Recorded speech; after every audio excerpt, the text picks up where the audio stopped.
You get amazing people here. I mean, name some of the guys you've had tonight. Pretty much everybody in Arizona. I mean, you got Trout, the best player in the game. You got Kershaw, one of the best pitchers in the game. You got Edwin Encarnacion, Manny Machado. What impresses you about what he does on the charitable front? You watch him with these kids and it's real. It's truly charity at its essence when you start seeing what he's trying to do without anybody watching. It's awesome, man. You know, it just tells you about the type of person he is. You know what he does for people and for communities, for his charity. You know, he's a caring guy. He just is so passionate about it. Getting other baseball players involved as well is something that I kind of learned from him. Is that there's so many. Really? Yeah, there's just so many amazing guys in the game that want to help out. So it's just really cool to get other teammates, other players from around the league involved, and it's amazing what you can do with a big group of baseball players.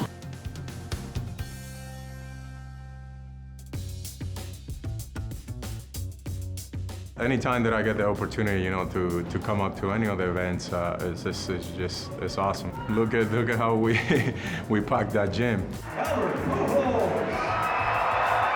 The thing that impresses me most about Albert and Didi is what they give of themselves to our kids. I've seen Albert show up at events when he's been injured in a baseball game to have pictures taken with every kid. Superstars don't do that, but Albert does. This is my debut making this team. This is my favorite event because I can meet my buddy Albert. And this guy was amazing. He just love fouls. And I don't get fouls because I'm an MVP. You know, everybody want to give credit to myself, but after God, you know, you have to give credit to the team. You know, this is a team. This is not just a one-person ship. You know, I want to thank, you know, our fans here in St. Louis and all over the state in Southern California for continuing to support our foundation and believing in us.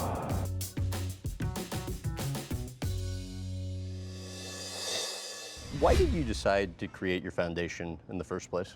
I remember Ta Perry, you know, he came in 2004, I believe, you know, to me and Deidre and kind of present the whole project, you know, and at that time, I don't think we were ready to start it, but it took us about a whole year, you know, to think about it and to process, and I believe that was the right time. That's when God really put that in our heart, you know.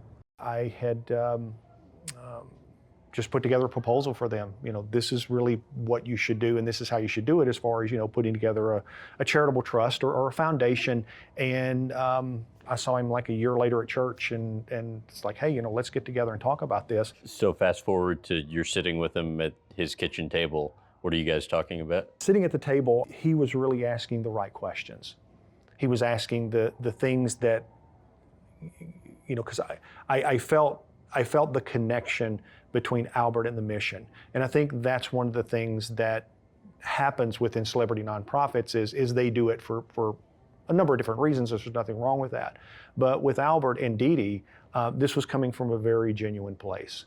Albert grew up in poverty in the Dominican Republic. So hearing their heart to help these people and genuinely help these people through his platform, that really was the basic topic of the conversation and the foundation of the foundation that we created sitting there at the kitchen table that day.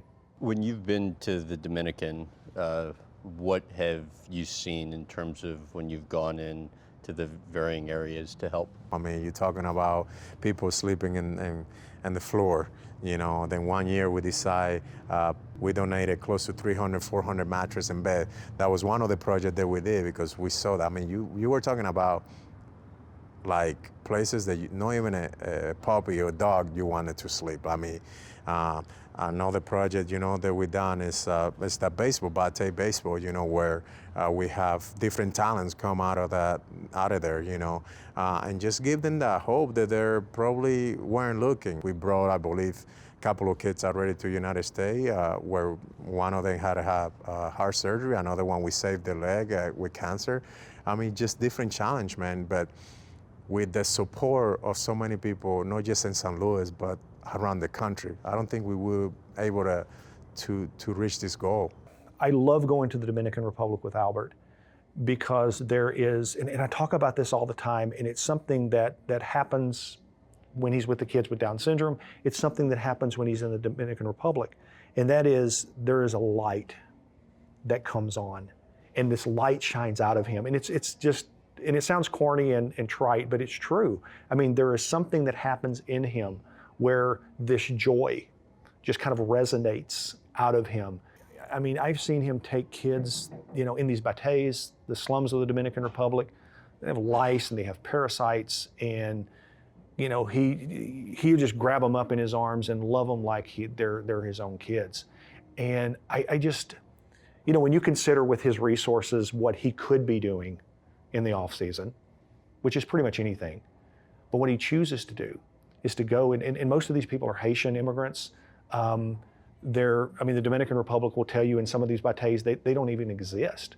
And that the fact that Albert comes and he serves the least of these, it really is, I mean, it truly is a remarkable statement on his integrity and his character as a human being. What have you done there over the years together? The Pujols Family Foundation, we have medical teams that we take to the Dominican Republic, and those teams consist of doctors and dentists and pediatricians and optometry. We have a full pharmacy that we bring. We do HIV testing. I mean, it truly is a mobile medical unit that goes into the slums, into the bateys of the Dominican Republic. And there's 6 bateys that we serve primarily on that southeast side of the island, where around Santo Domingo, where Albert grew up. So that's the medical mission side, but then there's a humanitarian side, which is our new Congracia program, which allows people to sponsor kids. One of the things that we've learned is, you know, there are organizations, churches, that will say, oh, we're gonna send a bunch of people down and we're gonna paint an orphanage. And there's nothing wrong with that, because that's what Americans do. We find practical ways to fix things.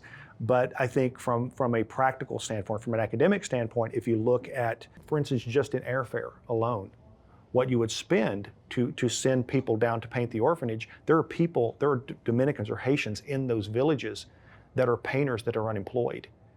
And just the airfare alone, you could feed their family for months. But I think as Americans, we see kind of the fix-it explanation, which is, oh, well, we'll just get our, you know, we'll get our men's group, or we'll get people from the church to fly down and paint the orphanage.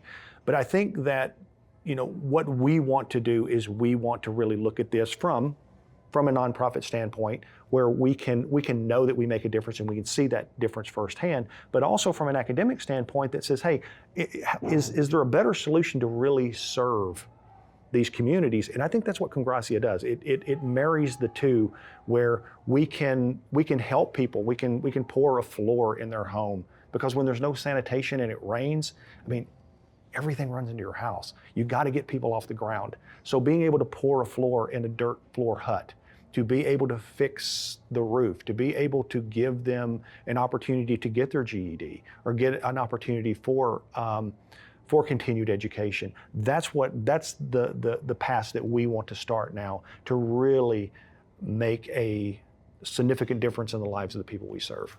Long-term goals of the foundation would be what? The long-term goals are really where we started out before, because honestly, I think about the proposal that I wrote back in 2004. Had it been under my business plan, we would be doing 12 events a year. But the fact that it was God's business plan, we're doing 125 events a year. So when you say where we're going, I mean, that's really up to God, because if I start mapping that, it's going to be so much less than what God has planned for us. And that really is the foundation of the foundation, is being obedient to where we're being led, and also being awake as opportunities are presented to us to see that this is the right place that we need to go in the future. I was so amazed how much, just within a few years, the foundation was growing. I mean, within a year, we were making mission trip down to the Dominican Republic, you know, treating, you know, between 1,500 and 3,000 people, giving food. And then just different programs that we have set, not just in the Batey, but different other area. And, you know, my dream and my goal is continue to try to, that platform that we already have set in this community in Batey Alemán, kind of take it to the other ones, because there's different areas in the Dominican Republic that need help. And I think that's what gonna take this to the next level in the Dominican Republic.